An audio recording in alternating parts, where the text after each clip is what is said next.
তারা হয়তো এই হাদিস জানে না, আল্লাহ পাক ওদের কানের মধ্যে আমার এই হাদিস যেন পৌঁছে দেন, আমিন। নবী সাল্লাল্লাহু আলাইহি ওয়াসাল্লাম বলেছেন, আমি মেরাজের রাতে যখন গিয়েছি তখন এক শ্রেণীর মানুষকে দেখেছি, ওদেরকে শাস্তি দেয়া হচ্ছে। কি শাস্তি?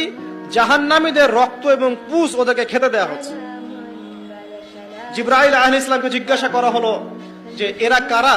তিনি বললেন, এরা আপনার উম্মতের সেই সব ব্যক্তি যারা মাদকদ্রব্য সেবন করত। আল্লাহ রাব্বুল আলামিন তার হাবিবের মাধ্যমে জানিয়েছেন, যখন কোন মুসলিম মাদক সেবন করে বা কোনো ব্যক্তি মাদক সেবন করে তখন 40 দিন তার নামাজ কবুল হয় না।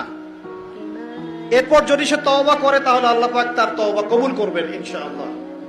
যদি সে আবারও মাদক খায় তওবা করার পর, আবার 40 দিন তার নামাজ কবুল হবে না। যদি সে আবার তওবা করে আল্লাহ পাক আবার তাকে মাফ করে দিবেন। যদি সে আবারও মাদক খায় আবার 40 দিন তার নামাজ কবুল হবে না। তারপর যদি আবার তওবা করে আবার আল্লাহ তাকে মাফ করে দিবেন।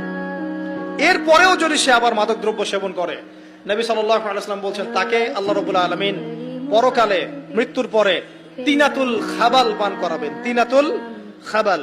জিজ্ঞাসা করা হল, ইয়া রাসূলুল্লাহ, তিনাতুল খাবাল কি জিনিস?